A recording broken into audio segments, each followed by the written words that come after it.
Greetings everyone. So today we're going to have another Porsche racing car day. So if you look into my history of videos, I've done reviews of these two. The red one is a Porsche 904 and then the white one is a Porsche 906, the successor. And today we're going to look at the Porsche 907, which came later on. So let's get this thing out of the way for now. Unfortunately I don't have any packaging, it just picked it up loose. And luckily it's well, there's a blemish for sure. It was part of someone's personal collection, I believe. So the 907 was a purpose-built racing car, and it raced in 1967 and 1968. This photograph we're looking at is them dominating the Daytona race in 1968, where they came in first, second, and third.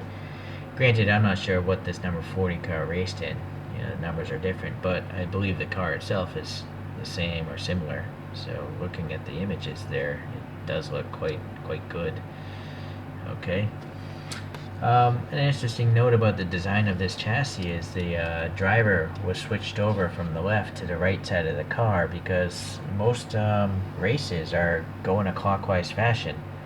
And so if you're driving clockwise, you're trying to turn this direction, meaning these wheels want to lift off the ground by putting the driver on this side of the vehicle, trying to keep more traction on the inside tires. So that's the explanation as to why they shifted the driver weight over.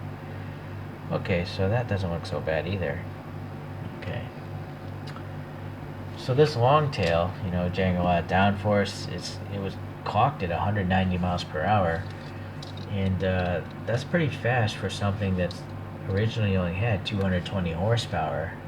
It was a 2-liter flat 6-cylinder engine, and yet the thing would go that fast because of this bodywork. Still, in its early stages, it was losing out to the GT40, which had a 7-liter engine, and then the Ferrari P series, which I think they were like 3 to 3.3 liters. So this is a small displacement engine compared to those other ones. Later on, it was switched over to a larger V8 engine. Not a V8, a 3-liter. Well, technically it was a 2.2 liter, and then I think the Porsche 908, the successor, moved to a 3-liter. But this 2.2 liter had a 270 horsepower engine. And then what happened in 1968 is the FIA banned the big engines. They banned the V8s and the V12s that Ferrari and Ford were using. And so that obviously opened up the doors for Porsche to start cleaning up in a lot of different races, which I'm not going to list off, because we really want to see this model, right? So let's start here. So yeah, there's a blemish there. I'm not sure what's going on, but I couldn't really... I guess I could try to polish that out. I didn't try doing that. But looking at the graphics, they're not decals, they're tampo printed, so that's nice. This silver paint's really nicely done, because I think there's literally a crevice there. This must be the gas cap, I reckon.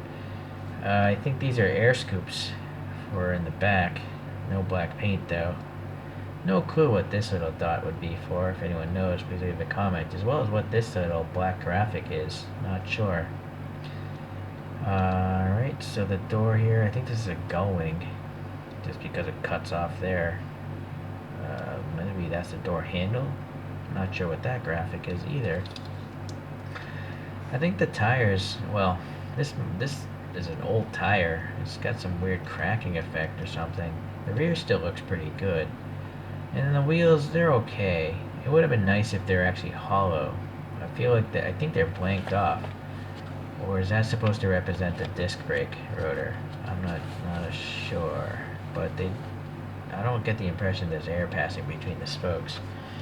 So that's too bad. But I do like that the rear tire is sunken up in there, so that's very realistic. You know, there's no air above the tire. It's literally recessed, so that looks pretty nice. There's a little silver paint in here. I think that might be a latch to hold down the whole clamshell rear. Going to the front, what do we have here? So again, the red printing is really nice, and same with that 40. That's a real vent of some sort. It goes in there, and I think it's probably hitting the black plastic of the belly piece, or the interior piece. This is interesting. The Porsche logo is way up here. instead of down there. Yeah, I've never seen that. Okay, this little raised painted black wiper seems alright. And there's some sort of green, this might be a decal. Or is it a tampo print? I don't know, it looks wavy, so I'm not sure, but I assume that's probably to block the sun. Otherwise, you'd bake in there, you get blinded. Okay.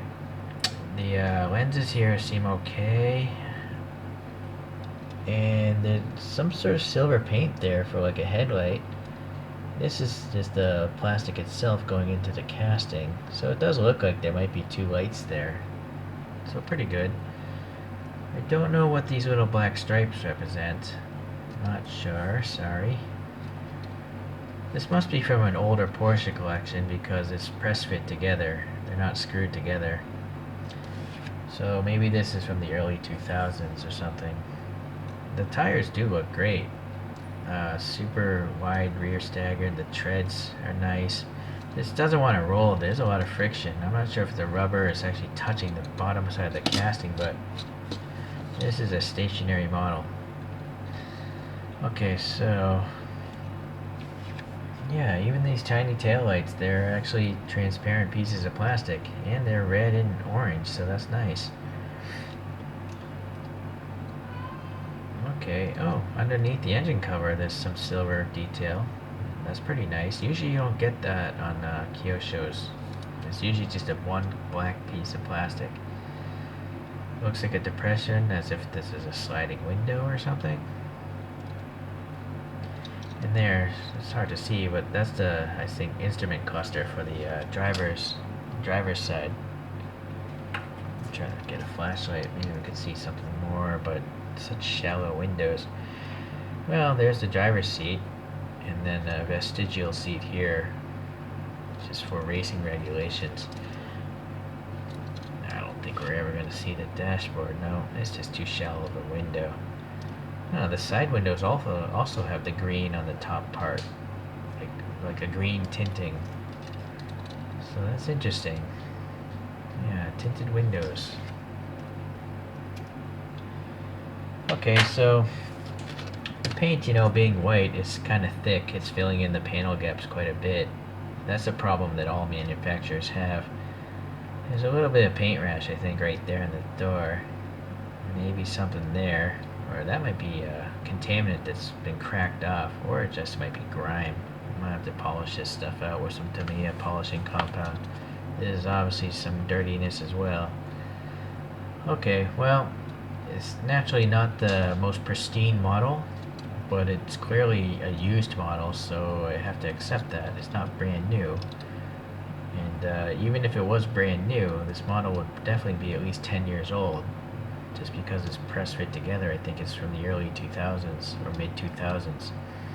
But correct me if I'm wrong, I'm just speculating. Okay, well anyways, I think it's now time for it to take a little spin on the solar spinner thing and reunite it with its brethren. So chronologically, we have a 904, then the 906. I believe there was another model in between these two, but I don't think Kyosho makes it. So let's get those there. Focus. There's definitely a family resemblance amongst these vehicles. They have these really long, thin headlights, and then the pontoon fenders on all of them. So yeah, I can see that. The evolution of Porsche racing cars. Naturally, this is just a long tail for sure.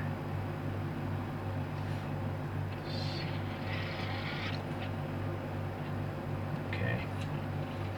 Alright, that's enough show and tell for those two. Let's give this thing its time alone on the racetrack. Well, in summary, if you like Porsche racing cars, I think this is worth getting. It's an interesting looking vehicle, that's for sure. I don't have too many criticisms about the thing. Design-wise, it seems pretty good. It's just the age of it. You know, it obviously has some problems. The weird tire. I think the tire is getting old. Okay, well, I can't do anything about that. I don't have a time machine, so I'm not going to go buy a new one. back whenever this was made. So if you like Porsches, you like racing cars, maybe you want to pick one of these guys up, and I'll see you guys in the next one.